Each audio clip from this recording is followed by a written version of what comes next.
All right, people are joining.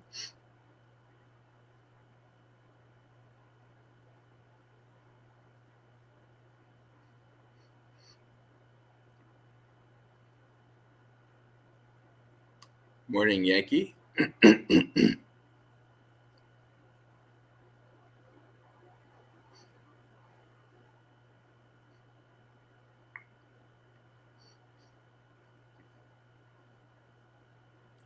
Welcome, Gita.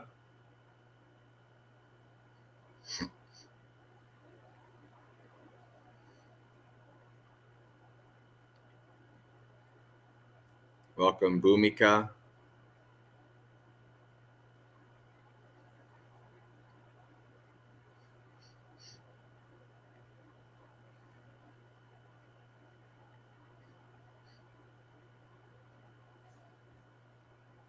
Welcome, Wasabi.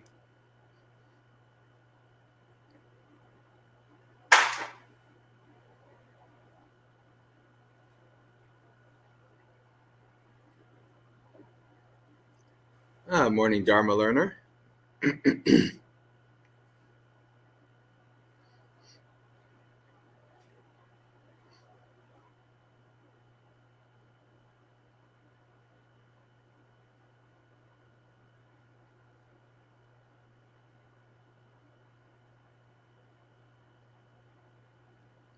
We'll give it another minute or so for people to come in, and then we'll get started. Hello, Maria. Madeline, welcome.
All right, I think we'll get started. We have enough people in here with us. So the sutta we're going to go over today is an interesting sutta. When you read the suttas, oftentimes one sutta will be about one topic, and it'll be the whole sutta will be discussing in detail this one topic.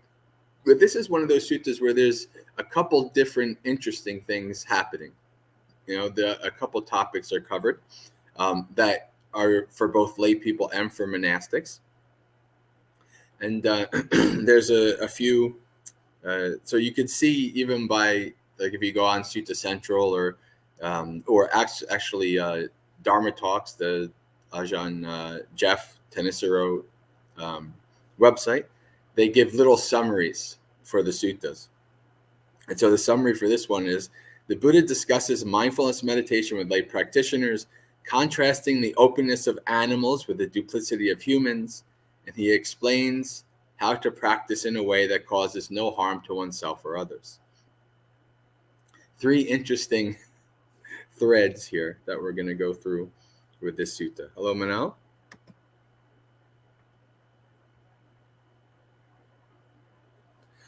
So the link is in the description if you want to follow along.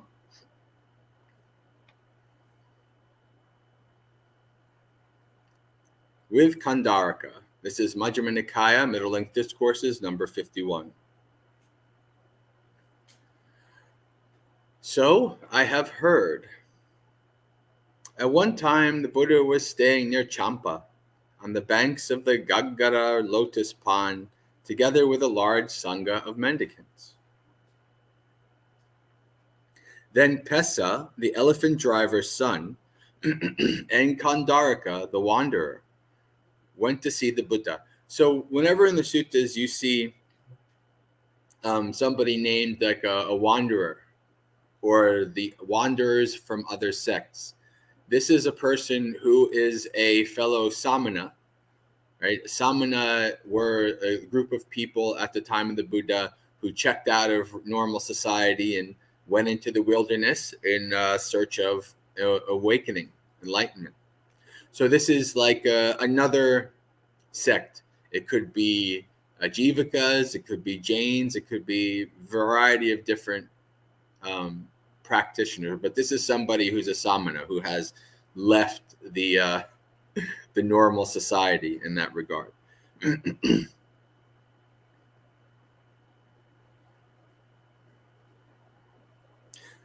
So Pesa, the elephant driver's son, and Kandaraka, the wanderer, went to see the Buddha.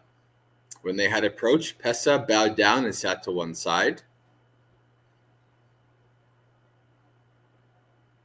But the wanderer Kandaraka exchanged greetings with the Buddha and stood to one side. So right here you have,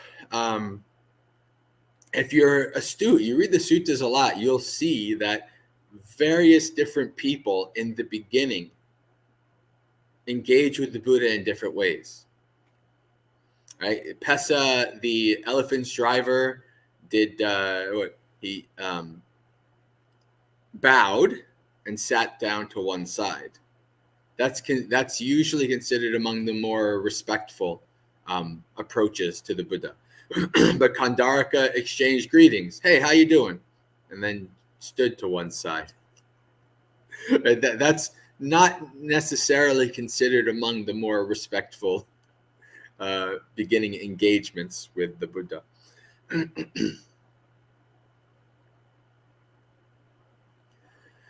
He looked around the mendicant sangha. So this is talking about Kandaraka the wanderer, who was so very silent, and said to the Buddha, "It's incredible, Mr. Gautama. It's amazing how the mendicant sangha has been led to practice properly by Mr. Gautama." Now, this is purposeful. Maybe you're used to seeing people in the sutta say Master Gautama, but this is just like a lesser respectful address here. Bhante Sujato is translated as Mr. Hello, Amaranta, Luisa.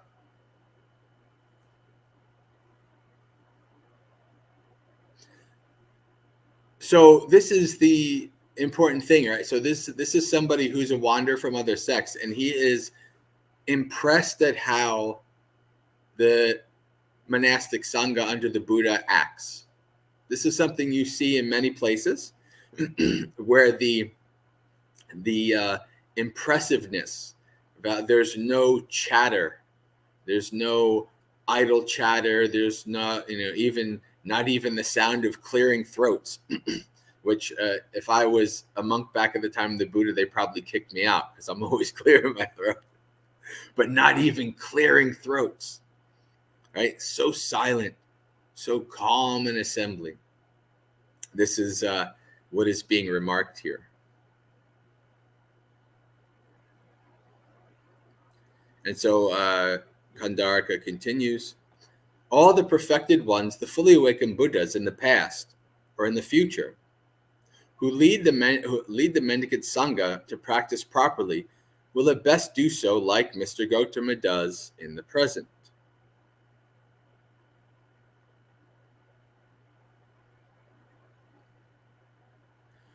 That's so true, Kandaraka. That's so true. This is the Buddha responding.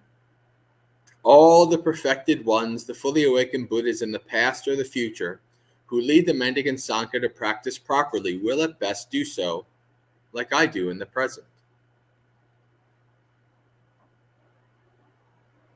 And then the Buddha goes through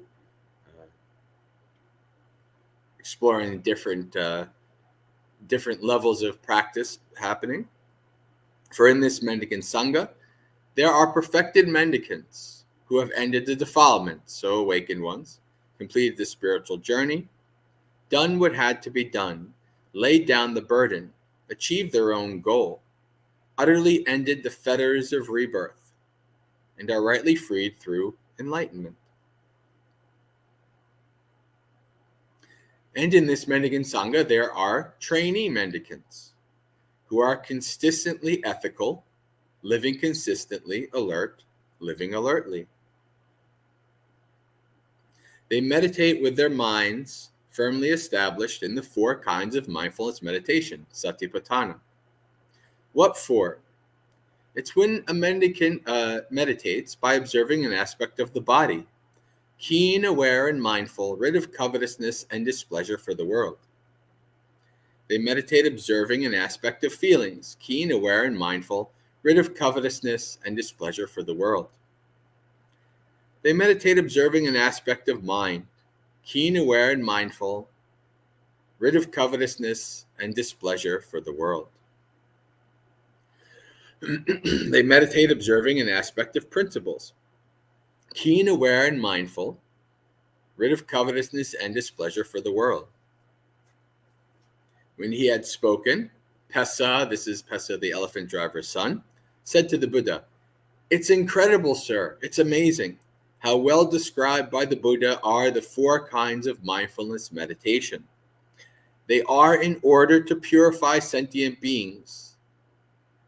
Now, see, this is interesting because if you read Satipatthana Sutta, this is one of the first lines, the Buddha describing. And so this is a layperson who has probably gotten this teaching from passing monks in his village or whatever.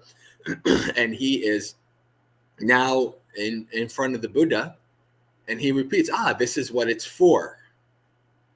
Right? That's quite impressive. This is in order to purify sentient beings, to get past sorrow and crying, to make an end of pain and sadness, to discover the system, and to realize extinguishment. For we white-clothed lay people also from time to time meditate with our minds well established in the 4 kinds of mindfulness meditation. This is a very important line, at least for the modern age, because it has come down throughout Buddhist history that lay people just don't meditate. We don't teach lay people meditation. It's not their place to meditate, etc. This is actually quite false. You can see this in the suttas. And as a matter of fact, in these days where it seems in many Buddhist countries, the idea is that the Dhamma is so corrupt, nobody can become awakened. Not even most monks meditate these days, let alone lay people. But here we see in the suttas and in many places, lay people are practicing deep meditative practices.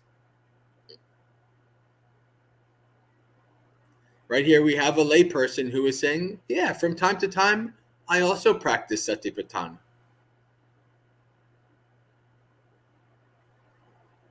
You see, what was it? I don't think it was Anathapindika, but there's a sutta where, maybe it was when Anathapindika was on his deathbed. There's a sutta where Sariputta teaches Anathapindika on his deathbed a deep teaching of the Buddha. And Anathapindika says, all the years I served the mendicant Sangha, I never once heard this teaching. Please, for the benefit of the many folk, teach this way to lay people. And Sariputta is like, no, we don't really teach that way to lay people. They might not understand it. Kind of like an echo. This is kind of an echo of when the Buddha first became awakened. And he was trying to, he's like, you know what? I'm not going to teach this teaching. Nobody's going to get it. It's just going to be exhausting. I'm not going to bother. Right? And Brahma Sampati comes and says, there are those with little dust in their eyes who can see. Teach for those who will be able to see it. And so here we have Anathapindika on his deathbed encouraging Sariputta, please teach this to lay people. There are some who would understand. So we have in these ancient texts, and we also have things like Chitta the householder, a householder who in some suttas is seen teaching even monks. So it's important for lay people to understand that if you want to meditate and go deeper, you're perfectly fine to do so. If all you feel you can do is in this life is practice dana, that's also fine. All of it is practicing letting go. One should never, ever, ever, and I have to say this to Westerners, one should never minimize the practice of dana. That can be enough for one lifetime. Right? That's the beginning. If you're practicing dana very well in this life and practicing sila, well, you're on the way to awakening. Right? This is part of the Noble Eightfold Path. But if you are a lay person and you feel like you want to practice deeper, there are no barriers to that. If you want to practice deeper, you can practice deeper. No problems. That's up to you in your own practice. The Buddha always taught to whoever he was teaching, whoever was in front of him. And so sometimes lay people were in front of him who were just going to be doing sila and dana, and that's fine, and that's what he taught. And then there were lay people who could go a little deeper, and he taught a little deeper. So this is an important thing for lay people to understand here. And satipatthana is especially good for lay people, because lay people are always complaining, oh, I'm so busy, I don't have any time, this, that. And I tell people, you can't use that excuse with me. Maybe with my preceptor Bhante Gunaratana, maybe Sri Lankan monks or Thai monks who've been monks since they were young children, who never were out in the lay life, you might be able to use that excuse with them. But for me, no. Most of my practice, even to this day, was as a busy layperson who had a job that was always beyond 9 to 5, and I still practiced. So you can't use that excuse with me.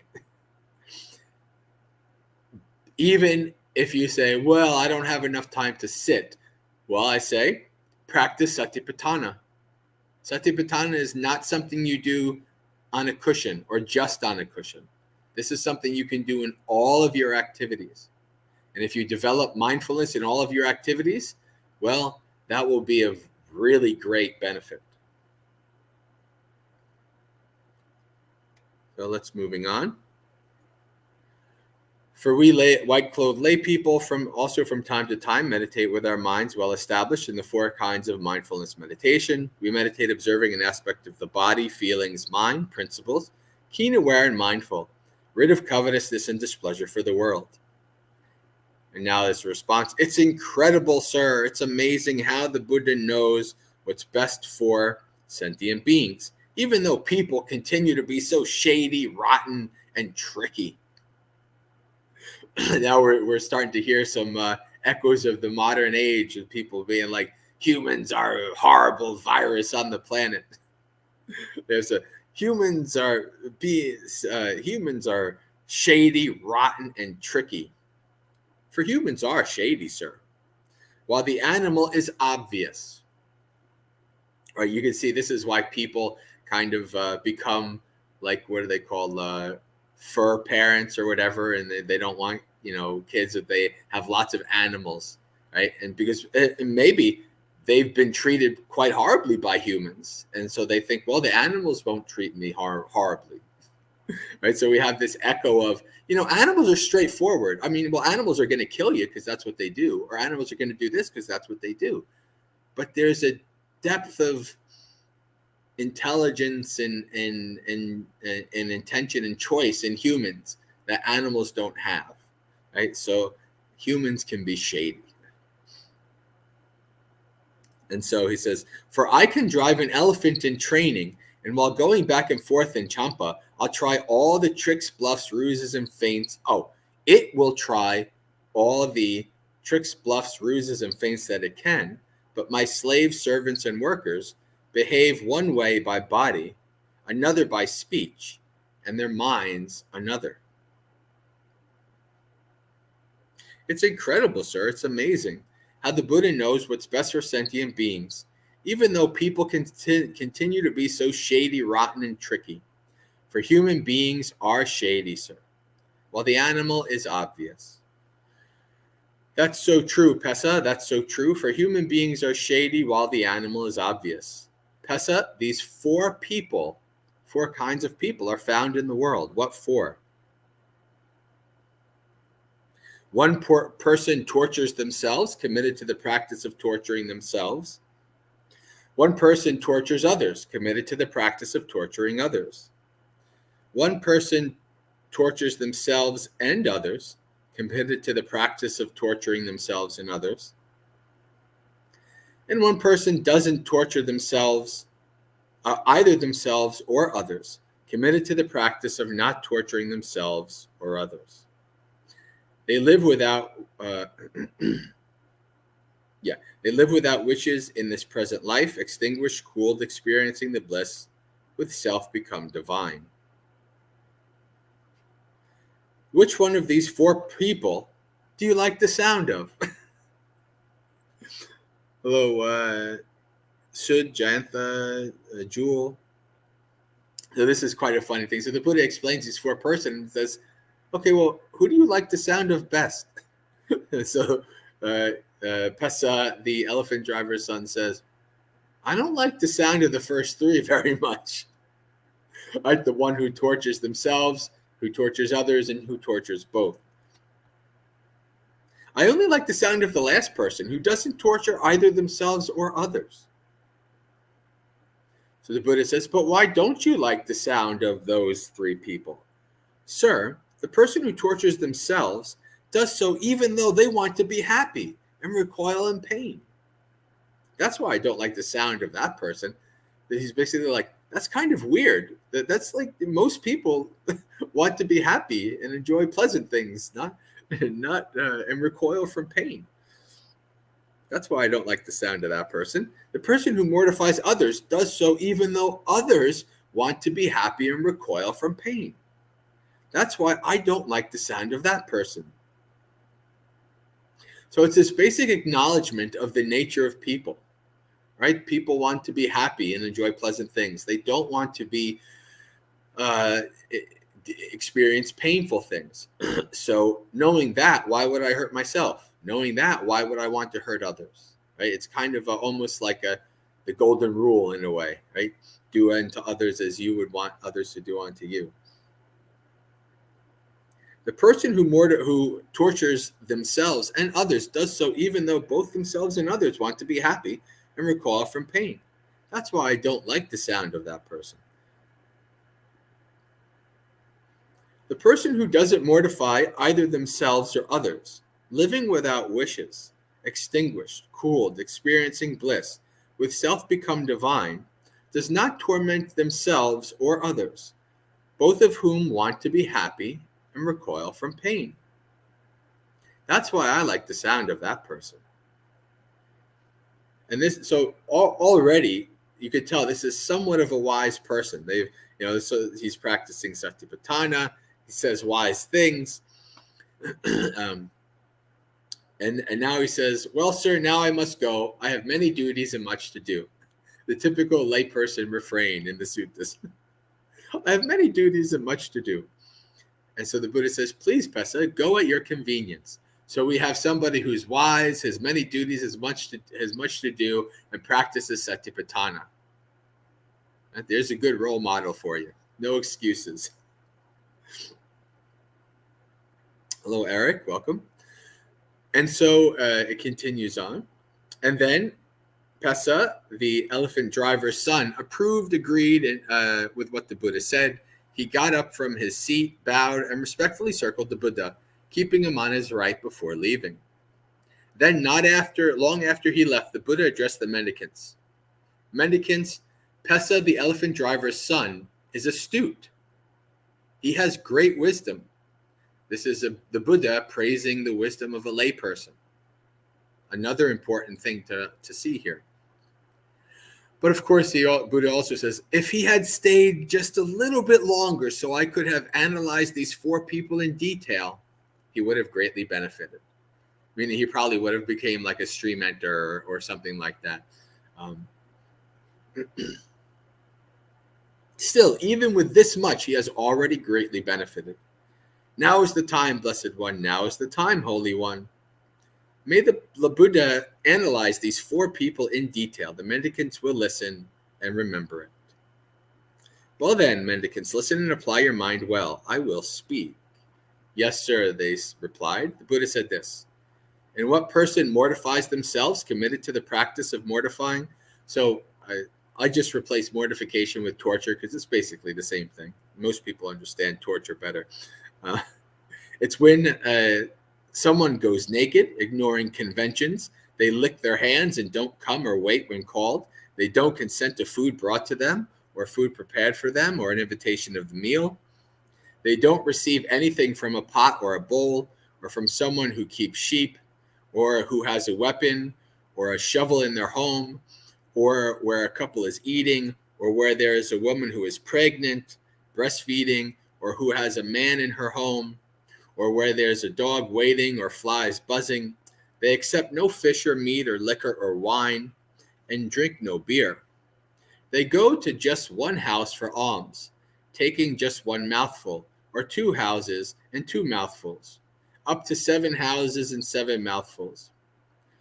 They feed on 1 saucer a day, 2 saucers a day, or up to 7 saucers a day. They eat once a day, eat once every second day, up to once a week, and so on, even up to once every 2 weeks. They live committed to the practice of eating food at set intervals. They eat herbs, millet, wild rice, poor rice, water lettuce, rice bran, scum from boiling rice, sesame flour, grass, or cow dung. They survive on forest roots and fruits, or eating fallen fruits. And so keep in mind, the Buddha is explaining many of the mortifications that he practiced himself during those 6 years before he became awakened, when he was practicing the mortifications, thinking that these might bring him to awakening, until he abandoned them and realized that the middle way is the way to awakening. So he's giving all kinds of variety of different ways that people practice.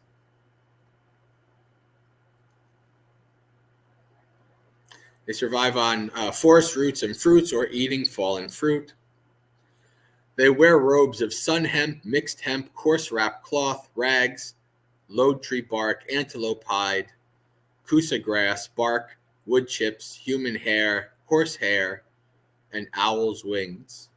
They tear out their hair and beard, committed to this practice. They constantly stand, refusing seats. They squat, committed to the endeavor of squatting. They lie on a mat of thorns, making a mat of thorns their bed. They're committed to the practice of immersion in water 3 times a day, including the evening. And so they live committed to practicing these various ways of torturing and tormenting the body. This is called the person who tortures themselves by being committed to the practice of torturing themselves. And what person tortures others, committed to the practice of torturing others? It's when a person is slaughtering, a slaughterer of sheep, pigs, or poultry, a hunter or a trapper, a fisher, a bandit, an executioner, a butcher, a jailer, or someone with some other kind of cruel livelihood. This is called a person who mortifies others, but committed to the practice of torturing others. And what person tortures themselves and others, being committed to the practice of torturing themselves and others? It's when a person is anointed, an anointed aristocratic king or a well-to-do Brahmin. He has a new ceremonial hall built to the east of the citadel. He shaves off his hair and beard, dresses in a rough antelope hide, and smears his body with ghee and oil. Scratching his back with antlers, he enters the hall of with his chief queen and Brahmin high priest. There he lies on bare ground strewn with grass. The king feeds on the milk from one teat of a cow that has the calf of the same color. The chief queen feeds on the milk from the second teat. The Brahmin high priest feeds on the milk from the third teat, and the milk from the fourth teat is served to the sacred flame. The calf feeds on the remainder. He says, slaughter this many bulls, bullocks, heifers, goats, rams, and horses for the sacrifice.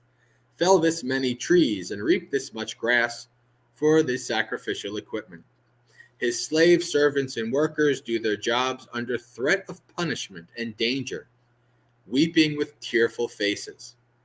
This is called a person who tortures themselves and others, being committed to the practice of torturing themselves and others. And what person doesn't torture themselves or others, but lives without wishes, extinguished, cooled, experiencing bliss with self, become divine? It's when a realized one arises in the world, perfected, a fully awakened Buddha, accomplished in knowledge and true conduct, holy, knower of the world, supreme trainer of those who wish to train, teacher of gods and humans, awakened and blessed. He has realized with his own insight this world with its gods and maras and brahmas, this population with its ascetics and brahmins, gods and humans, and he makes known the others. He teaches the Dhamma that is good in the beginning, good in the middle, and good in the end. Meaningful and well phrased, and he reveals a spiritual practice that's entirely full and pure. A householder hears that teaching, or a householder's child, or someone reborn in a good family. They gain faith in the realized one and reflect, life at home is cramped and dirty. Life gone forth is wide open. It's not easy for someone living at home to lead the spiritual life utterly full and pure, like a polished shell. Why don't I shave off my hair and beard, dress in ochre robes, and go forth from the lay life into homelessness? After some time, they give up a large or a small fortune and a large or a small family circle. They shave off their hair and beard, dress in ochre robes, and go forth from the lay life to homelessness. Once they've gone forth, they take up the training and livelihood of the mendicants. They give up killing living creatures, renouncing the rod and the sword. They're scrupulous and kind, living full of compassion for all living beings. They give up stealing. They take only what's given and expect only what's given. They keep themselves clean by not thieving. They give up unchastity. They are celibate, set apart, avoiding the vulgar acts of sex. They give up lying. They speak the truth and stick to the truth. They're honest and trustworthy and don't trick the world with their words. They give up divisive speech. They don't repeat in one place what they heard in another so as to divide people against each other. Instead, they reconcile those who are divided, supporting unity, delighting in harmony, loving harmony, speaking words that promote harmony. They give up harsh speech. They speak in a way that's mellow, pleasing to the ear, lovely, going to the heart, polite, likable, and agreeable to the people. They give up talking nonsense. Their words are timely, true, and meaningful, in line with the teaching and the training. They say things that at the right time, which are valuable, reasonable, succinct, and beneficial. They avoid injuring plants and seeds. They eat in only one part of the day, abstaining from eating at night and food at the wrong time. They avoid seeing shows, dancing, singing, and music. They avoid beautifying and adorning themselves with garlands and perfumes and makeup. They avoid high and luxurious beds. They avoid receiving golden money, raw grains, raw meat, women and girls, male and female slaves, goats and sheep, chicken and pigs, elephants, cows, horses and mares, and fields and land. They avoid running errands and messages, buying and selling, falsifying weights, metals, or measures, bribery, fraud, cheating, and duplicity, mutilation, murder, abduction, banditry, plunder, and violence. They're content with robes to look after the body and alms food to look after the belly. Wherever they go, they set out taking only these things. They're like a bird. Wherever it flies, wings are its only burden. In the same way, a mendicant is content with robes to look after the body, alms food to look after the belly. Wherever they go, they set out taking only these things. When they have the entire spectrum of noble ethics, they experience a blameless happiness inside themselves. When they see a sight with their eyes, they don't get caught up in the features and details. If the faculty of sight were left unrestrained, bad, unskillful qualities of covetousness and displeasure would become overwhelming. For this reason, they practice restraint, protecting the faculty of sight and achieving its restraint. When they hear a sound with the ears, smell an odor with the nose, when they taste a flavor with the tongue, when they feel a touch with their body, when they know an idea with their mind, they don't get caught up in the features and details. If the faculty of mind were left unrestrained, bad, unskillful qualities of covetousness and displeasure would become overwhelming. For this reason, they practice restraint, protecting the faculty of mind and achieving its restraint. When they have this noble sense restraint, they experience an unsullied bliss inside themselves. They act with situational awareness when going out and coming back, when looking ahead and aside, when bending and extending their limbs, when bearing the outer robe, bowl, and robes, when eating, drinking, chewing, and tasting, when urinating and defecating, when walking, standing, sitting, sleeping, walking, awaking, speaking, and keeping silent. When they have this entire spectrum of noble ethics, the noble contentment, this noble sense restraint, and this noble mindfulness and situational awareness, they frequent secluded lodgings, a wilderness, the root of a tree, a hill, a ravine, a mountain cave, a charnel ground, a forest, the open air, and a heap of straw. So for those of you who are kind of seeing this for the first time, this framework is very common in the suttas. This is kind of why I'm moving through it. I'm not stopping, also because of time. But mostly, if you've heard suttas many times before, you're familiar with this framework that starts from the beginning and then ends in awakening. And so that's where we're going here. After a meal, they return from alms round, sit down cross-legged, set their bodies straight, and establish mindfulness in their presence. Giving up covetousness for the world, they meditate with a heart rid of covetousness. Cleansing the mind of covetousness, giving up ill will, they meditate with a mind rid of ill will. Full of compassion for all living beings, cleansing the mind of ill will and malevolence. Giving up dullness and drowsiness, so they're giving up the 5 hindrances, which will lead to jhana. They meditate with a mind rid of dullness and drowsiness, perceiving light, mindful and aware, cleansing the mind of dullness and drowsiness. Giving up restlessness and remorse, they meditate without restlessness. With their mind peaceful inside, cleansing the mind of restlessness and remorse. Giving up doubt, they meditate having gone beyond doubt, not undecided about skillful qualities, cleansing the mind of doubt. They give up these 5 hindrances, corruptions of the heart that weaken wisdom. Then, quite secluded from sensual pleasures, quite secluded from unskillful qualities, they enter and remain in the first jhana, which has the rapture and bliss born of seclusion, while placing the mind and keeping it connected. As the placing of the mind and keeping it connected are stilled, they enter and remain in the second jhana, which has the rapture and bliss born of immersion, with internal clarity and mind at one, without placing the mind and keeping it connected. And with the fading away of rapture, they enter and remain in the third jhana, where they meditate with equanimity and mindful and aware, personally experiencing the bliss of which the noble ones declare, equanimous and mindful one meditates in bliss. Giving up this pleasure and pain and entering former happiness and sadness, they enter and remain in the fourth jhana, without pleasure or pain, with pure equanimity and mindfulness.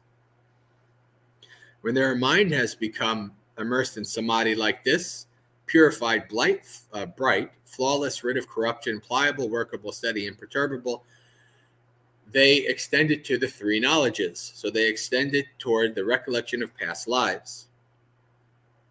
They recollect many kinds of past lives, that is 1, 2, 3, 4, 5, 10, 20, 30, 40, 50, 100, 1,000, 100,000 rebirths. many eons of the world contracting, many eons of the world expanding, many eons of the world contracting and expanding. They remember, there I was named this, my clan was that. I looked like this, and that was my food. This was how I felt pleasure and pain, and that was how my life ended. When I passed away from that place, I was reborn somewhere else. There too I was named this, my clan was that. I looked like this, and that was my food. This was how I felt pleasure and pain, and how my life ended. When I passed away from that place, I was reborn here. And so they recollect their many kinds of past lives with features and details.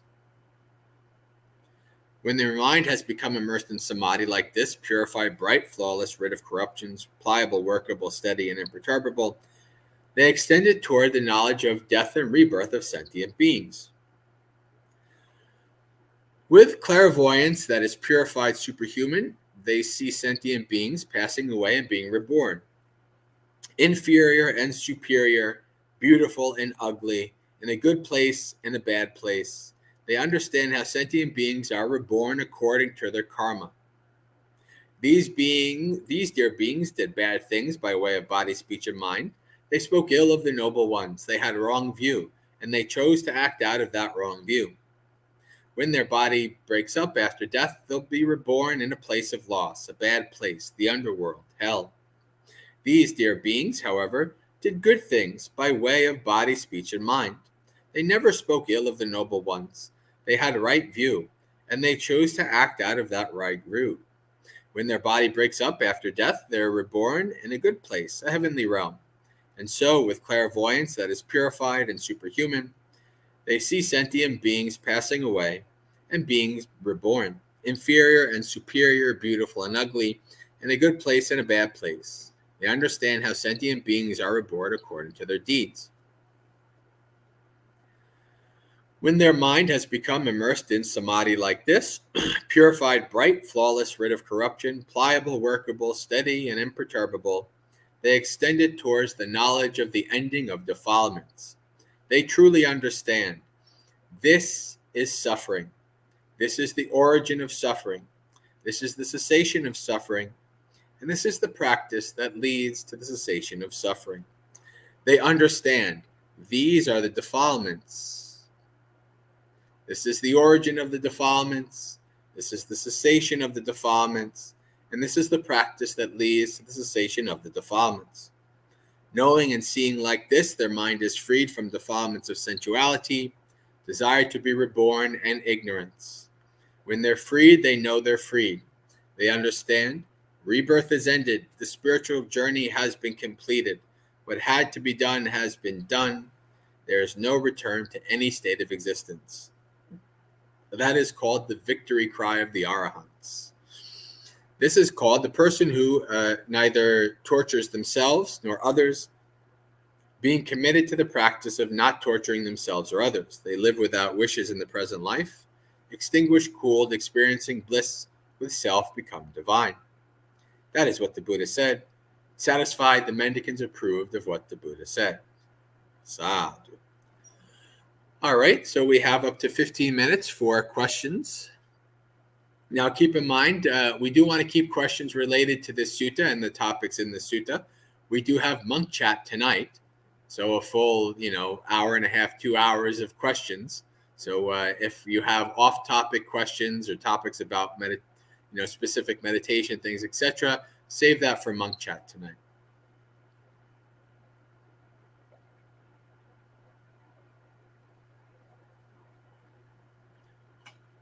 Sud has already come in with a question. Always good for at least one question. All right.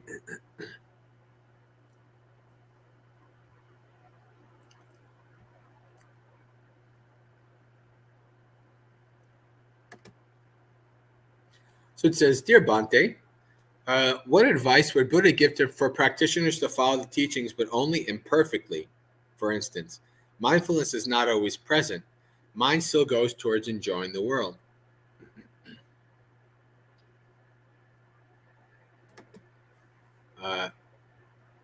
Though one knows that it's pointless to enjoy sensual pleasures, can't get rid of them, etc. It's futile to try and let go of the sensual pleasures in lay life.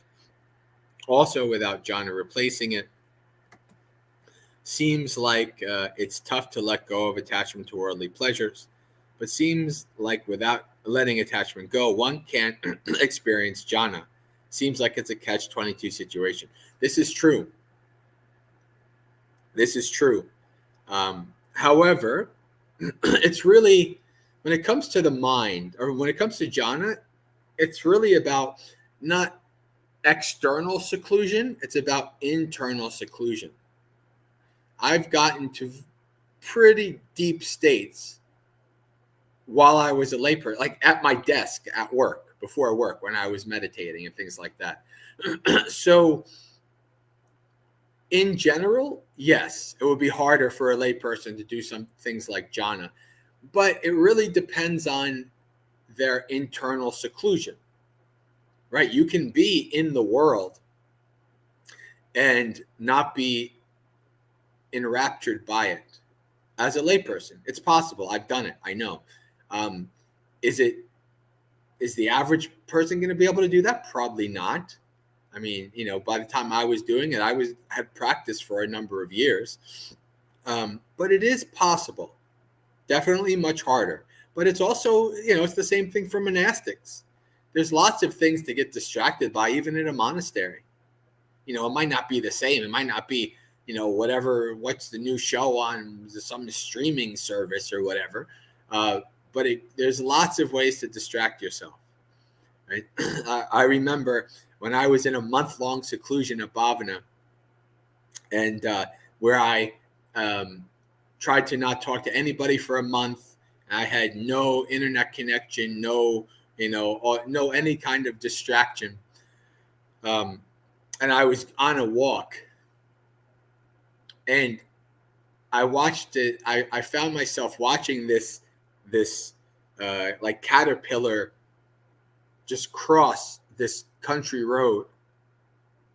And after I think I was watching it for 15 minutes. And afterwards I realized, wait a second. I was totally enraptured. I was entertained by watching this little creature cross the road. I wasted so much time. Right. So even in something like seclusion, the mind will get bored. The mind will want to be distracted by something.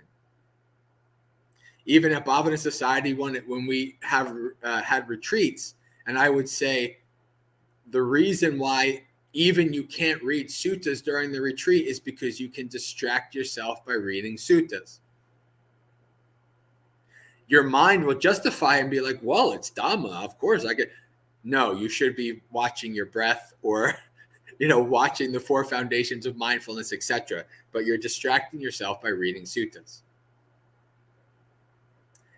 It's a more skillful distraction, but it's still a distraction when you're trying to practice in that way. So nobody, unless you're an awakened being, nobody's going to be mindful all the time. That's impossible. But if you develop mindfulness enough, it's like your shadow. I can remember when I worked Child Protective Services, and I can remember a few times where I was in a very serious situation, and I had to be, I wish I was like Shiva, who had the 8 arms, right? And I could do because I had to be on the phone with my supervisor and the police and this and this and this and this. All these, I had to juggle all of these major things happening at once. And I was, a little flustered. And then it was somebody came and knocked me on the head. My mind was like, hey, you remember that mindfulness stuff you've been practicing for a bunch of years? You should probably be really mindful right now. And then it's like, oh, yeah, I should be mindful. Right? So even though I was kind of wrapped up in all of the things, trying to juggle all of these things, because I had trained my mind to be mindful, I had trained in satipatthana, my mind, the shadow was like, you should do this. Ah, yes. So even though I forgot, the training kicked in. So you're going to lose mindfulness. No one should expect to be pure mindful all the time. That's an impossibility. But the more you develop it, the more your mind will be. So remember, sati is not only mindfulness, it's recollection. So the more you develop, the more your mind will remember to be mindful, especially in situations where you really need it.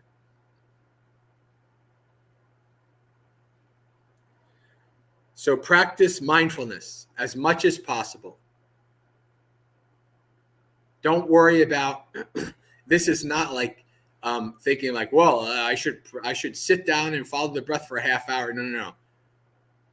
Develop the mindset that all day, every day, at any time of the day, I can practice mindfulness. That doesn't mean you're going to, but what that means is your mind is trained that at any time you can develop mindfulness. At any time you can practice. That's a very important development for your mind. The attitude of I can practice at any time. Doesn't mean you will practice all the time, but it leaves open the door so that your mind knows that it can practice in any situation with any experience and develop mindfulness. Very important attitude to develop.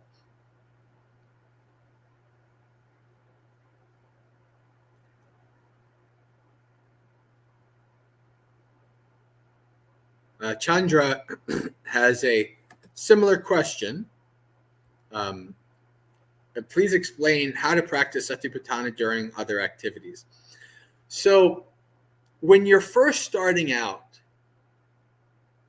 you have to start out very small, because it's for me, by the time at the end of my lay life, I was practicing mindfulness of running, right? Like I could pay attention to my feet pressing on the floor as I was running, but I didn't start out that way. I had to start out mindfulness of just being still, paying attention to my body and my mind. Right? So you have to start out in a way that's easy to focus on. Many different teachers, both monastic and lay, and myself, teach what I call minute mindfulness. Bhante Rahula of A Line of Wisdom calls it M&Ms, right? But what the idea is that you train yourself, like the last minute of every hour, you stop, whatever if you're driving or, operating heavy machinery, you can't do it. You have to be careful. But the idea is that, the last minute of every hour throughout the day, you're training yourself to stop, to pause, to focus on your mind, to focus on your body, to focus on your breath, to observe what's happening. I did this myself. This is how I started out. And so, back then, this was before smartphones. There's no alarms on phones. These days, you can set an alarm, right? You can set an alarm last minute of every hour, every 59 minutes, whatever. Set an alarm. You stop for that minute, and then you go. But for me, when I first started, I said, okay, I'm going to make the aspiration that I'm going to meditate. I'm going to focus on my breath the last minute, focus on my body the last minute of every hour. And the first day, I forgot the whole day. The second day, maybe I remembered 1 minute out of the whole day. But as I kept doing that over time, it became very natural. And it also became, anytime I was flustered, anytime I was agitated, anytime I was overwhelmed, stop, pause, follow my breath, follow my body, follow my mind, basically satipatthana, right? So what you're doing is you're training your mind to stop and to pause, to get out of that kind of natural feeling of got to keep working, got to keep doing, got to keep, that kind of natural push that we have. Stop, pause, focus, even just for a minute.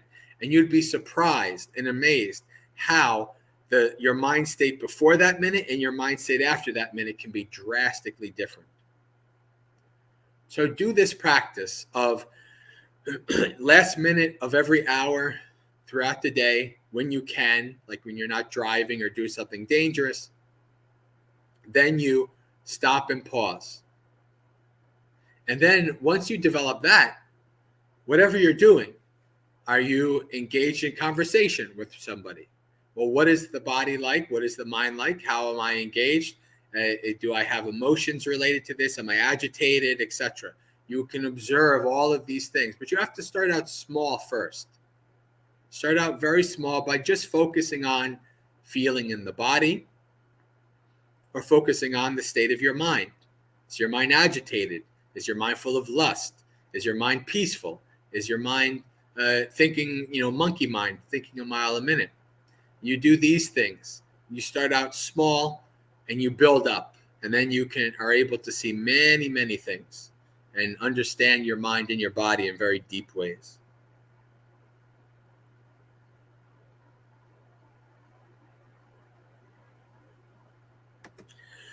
Jake says, do you think this is a practical way to deal with difficult emotions for ordinary people? Yes, satipatthana is the most practical way. Why? Because it develops you to see things as they are, to understand your mind and body in a deep way, and then to act in a way that will be skillful for yourself and others. So it's beneficial in all aspects of life, from your inner world of the mind to the external world that you engage with. It's very, very important, good practice that can be done at any time. So there's no excuse that there's no time. As Ajahn Chah says, if somebody complained, I don't have time to meditate. And Ajahn Chah says, if you have time to breathe, you have time to meditate. So.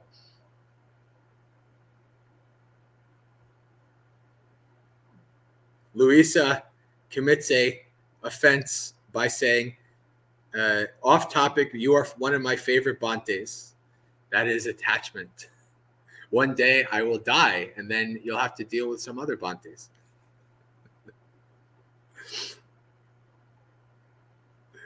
All right. But it's always nice to have you on with our streams here, Luisa. Okay, Randall says, what technique do you recommend to achieve deep states of concentration? Satipatthana and anapanasati. So you practice in all action, all hours of the day, all actions, whatever you practice, being mindful, clearly comprehending. And then when you sit down, you follow your breath.